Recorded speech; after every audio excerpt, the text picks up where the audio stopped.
what's up, everybody? I hope you're having an excellent Friday.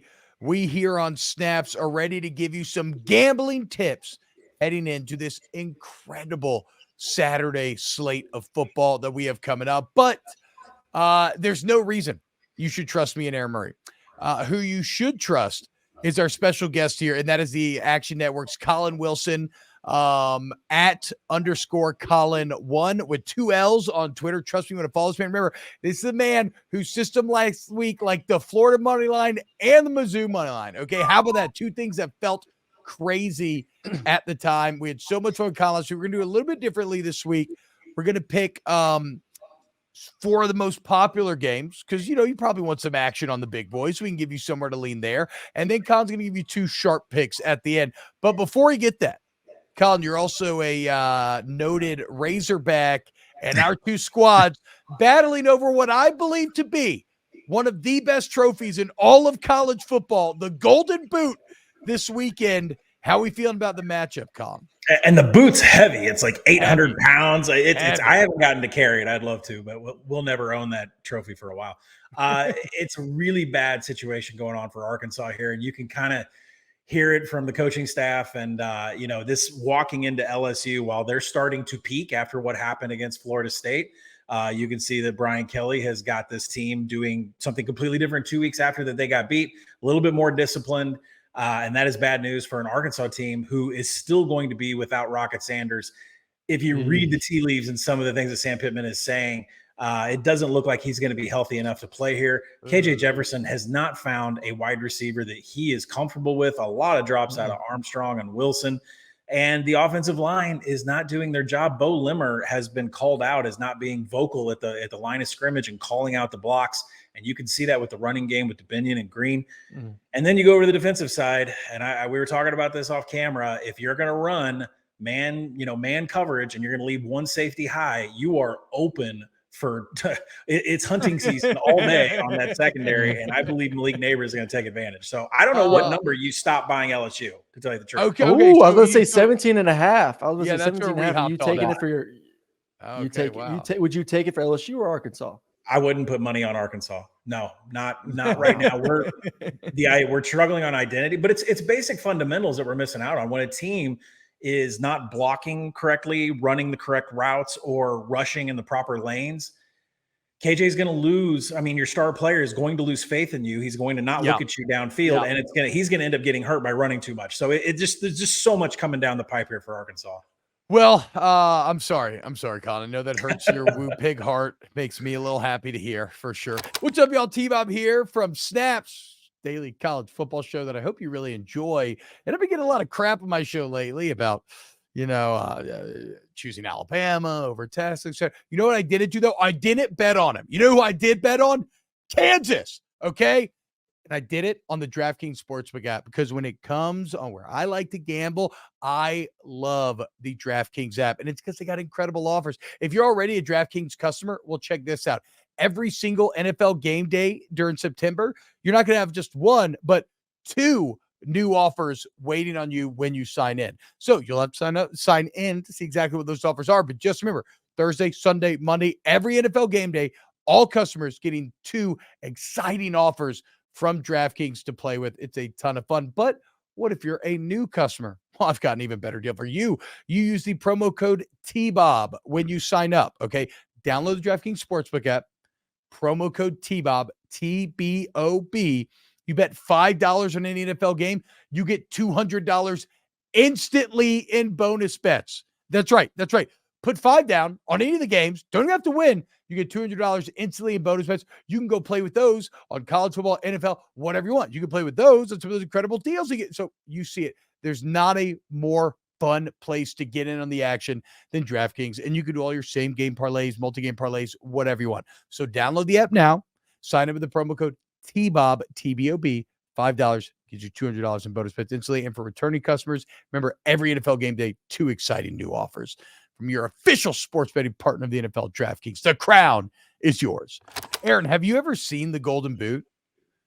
I've seen pictures. It's a geographically accurate cutout of the Arkansas-Louisiana borders, which means that it is dangerously serrated. Like if you drop it, it could chop off a head, dude. It's my favorite trophy ever. All right, the let's Mississippi get into Riverside. Yeah, hell yeah. Yes, exactly. All right, let's get into it then. We're going to go down the list here. We're going to start with Florida State, Clemson. It's in Death Valley. Collin, this is where I feel a bit like a rube because I look at this line and FSU minus 2.5. I feel like I'm smashing it. Like I believe in this FSU team. I don't believe in Clemson. I even not just the Duke game, even the games they've won big, they haven't necessarily looked good. Like, am I correct? It just feels a little stinky in how obvious it is. So this number is only 2.5. So if you went and took a 3-week nap and you remember that Florida State, hammered LSU in the fourth quarter, and you remember that Clemson was just completely torn up by Riley Leonard and the Duke offense, you would think, what is this number? Florida State should absolutely be a smash here. But as LSU has become more buttoned up since that loss, Florida State has become less disciplined. What has happened to Trey Benson? He's averaging 2.9 yards after contact. I've heard that there's some weight issues, maybe some injury issues, but he is just not the same explosive receiver that he was a year ago. He averaged 1.7 after contact against BC's defense. That's crazy.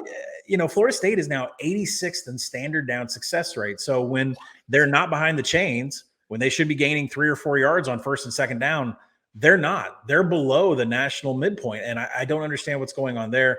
You would think that Jordan Travis is going to have some success throwing to Johnny Wilson, who's as tall as a ladder. But, Nate Wiggins is one of the best corners in the nation. I think PFF has him top 20 right now from a corner perspective. This all comes down to, can Clemson run the ball? And they have not used Phil Maffa at all. I don't know if they're purposely holding him off tape, but he's still just as explosive. For some reason, Will Shipley doesn't have a touchdown yet this year. It's almost like Cade Klubnik and his draws have taken away from how explosive those guys are. I wonder if they get back to that and we see some of that Garrett Riley dump out to the flats and let those guys work. There's a rumor floating around that Clemson's been keeping some of their offense off of film. I don't even know how that's possible when you're losing to Duke. Why? Hold on. But you can't lose 28-7 and be like, sorry, guys, we kept the good plays in the book. Don't worry, they're coming. Whoever's floating that narrative needs to stop that. But I will say this, Florida State is progressively getting worse at defending the run on defense. I expect that to be the point of attack. And if a 3 was out there, I would buy it on Clemson. I'm just going to patiently wait. I don't want to buy 120, mine at 125. I'll wait. Wow. Okay. So they got to get Coleman going too. Keon, 9 catches versus LSU, 3 catches week 2, and then no catches last week. Like I kind of feel like he's due for a big game. So he's been on the back of a milk carton since the first game. That's the problem. All right, next big one. Colorado at Oregon, 21-point dogs right now. And I don't know if I'm just like trying to hope this into existence because I do love what Colorado is doing, but I'm also a Bo Nix fan. Like I think this is an opportunity for him to have a big game. What do you like in this matchup? I feel this is a game where you're walking to the buffet table and you get to pick whatever you want, and it's all Oregon. All the dishes are Oregon, right? So do you want the Oregon side? Do you want the Oregon team total? Do you want the first half over? Oh, no. Damn. Just so, duck for everyone. Everyone's eating some fresh Me and Aaron already have bets in on Colorado. Oh, no. So, I mean, I understand Deion's keeping receipts, so now he can keep a receipt on me because I've been right about these guys the first 3 weeks that they played. And the thing is, they have no running game whatsoever. They cannot establish the rush. They can't control the line of scrimmage. They have to rely on Shadur Sanders and his throwing. Well, guess what? Oregon has one big deficiency on defense, and that is defending the run. Everything else they're pretty good at. So Colorado cannot take advantage of that. Then when you go to the other side of the ball, Travis Hunter had such a presence that he could cut off the field, and Bo Nix would only be able to throw to a couple of zones. And now he's not there. And when you look at his backup, I don't have his name in front of me, but when you look at his backup, it's just not the same. He's not. It ain't Travis Hunter. Not many people are the same. Yeah. No. Right. And then there's this really weird thing going on with Bo Nix home road splits between Autzen and Jordan Hare. Like he is unbelievably comfortable at home. They are number 1 in the nation in available yards, which is like if you start at the 20, you can get 80. Well, he gets 80 every time. They're so unbelievably out of control good at home with Oregon. They're a different animal on the road. That's going to apply here. Now, think about Deion. How much has Deion talked about this week about Dan Lanning making those comments like Colorado's meant nothing to the conference, like Colorado's this, Colorado's that. Deion said nothing about that this week because I think that he kind of knows he's walking into a dumpster fire. But no, I expect Oregon to put up 50. He's been a 50. Yeah. So yes, he's been very, to your point, Collin. Everybody else that talks shit, kind of got these hands thus far. He's been very complimentary of Dan Lanning. Like, it's not just that he hadn't said anything. He's been talking about what a great program he's built, loves how he runs it. So okay, Collin seeing the math behind the math. Should we fade ourselves, Aaron, and just go bet the other side? Do bigger bets on the other side to make up for it here. Yeah, I mean, if you're wrong, that's why I put the safe one on. I feel pretty good about a lot of unders this week. Yeah, I do too. Kind of leaned up. Yeah, a lot of unders. So I'm hoping that saves me just in case I lose that one. I think Colorado's going to try to slow the game. I think Colorado's going to try to slow the game down. I think you're going to see a lot of drop 8, just condense it and make it as low scoring as possible. Agree. All right. Next on this list, we have Ole Miss and Alabama. And this is what I'm really going to be fascinated to see what the analytics are saying here, Collin, because you have an Alabama offense that ranks pretty awfully in a lot of ways, but I also kind of think that it's probably significantly better with Milroe, and you have an Ole Miss defense. Like, it's kind of week on week. I mean, Jackson Dart's been really good, but that Alabama defense still shouldn't be that bad. Isn't that bad? So, I mean, how do you see this one playing out? The spread right now is at 7. Bama favored by 7 at home. What's your read on this one? To me, this is a first half under all the way. If you look at what Lane Kiffin and Ole Miss is doing, they don't score much to start the game. They just score all their points in the fourth quarter when everybody's trying to cover against them, like Tulane and Georgia Tech. But, getting it past that, it's really sad what Alabama is doing on offense, considering the weapons they have on the outside and in the backfield, that they are explosive. They're showing yards per route run, yards after contact. We could go through that whole list on the depth chart, and they're all great. But the problem is the quarterback position and the offensive line have held them back. I could ask 8 questions on both sides of the ball about these offenses where I'm just completely pointing to the under and everything. Starting with Alabama, why is Tommy Rees running an offense that is built for Notre Dame and Tyler Buckner and 5-step drops when Jalen Milroe should be running Jalen Hurts, a mesh RPO. His first read is a hot read. That's his only read. If it's not there, you take off. I don't know why he's running shotgun and trying to read defenses. Makes no sense to me whatsoever. So Tommy Rees, and that means you have to change the scheme for the blocking scheme on the offensive line, which he's hesitant to do, which needs to be done because they can't protect anybody. And then when you go to the other side of the ball, Trey Harris, the most explosive receiver, is out. Zachary Franklin, the transfer in from UTSA, he's supposed to be coming in. But what about the rust factor? Quinshon Judkins, what's going on? This guy was supposed to be the most electric running back in all of FBS football. He's averaging 2.4 yards after contact. That's like down a full yard and a half. So I have so many offensive. Oh, by the way, Tulane stuffed half the rushing attempts by Ole Miss in that game. Yeah, they kind of beat their ass on the line. Yeah. So I'm under, guys. First half under. I'm not going to mess with a full game because Lane might get crazy and the points will come in the fourth, but I'm going first half under in this one. What about to your point on the style of offense, I think I read that I want to say the RPO percentage of the offense was like double in 20. Yeah, but it was like double in 2020 when you had Mac Jones at quarterback. Like, what are we doing here? Tommy Rees, maybe not the wunderkind that we all kind of painted him out to be when Nick Saban tapped him. Yeah, look at Notre Dame's offense and how good it looks. I know obviously it's a better quarterback with Sam Hartman than what they had last year, but it looks more evolved schematically than with Tommy Rees. So with a guy that's never called plays. Just not a good all right. Aaron, take us home here. Yeah, the big one. Notre Dame, a 3-point dog at home. Are you believing Kyle McCord can go on the road and win this game for Ohio State? I do think Ohio State wins, but I don't think it's because of Kyle McCord. I think it's because of the running backs. The running backs have been fantastic. It's not just limited to Maya Williams and Travion Henderson. They've got Chip Trayanum. I think he's averaging 5.4 yards after contact. Both of these teams, I do kind of like the under in this game because both of these teams have an area they can expose, which is the running game. Both teams are going to be able to run. Audric Estime is going to be able to control the line of scrimmage. against an Ohio State defense. I'm not going to say anything about the secondary and the pass defense. It's great. All right. The Buckeyes defense has been great in coverage. But when Youngstown State is being stuffed less than national average and they have their way in yards per attempt against Ohio, maybe you had a bad week. I don't know. But other teams are showing they can run against Ohio State. So everybody wants to say this is going to be a more aggressive game because Sam Hartman's there. We have a different offensive play caller.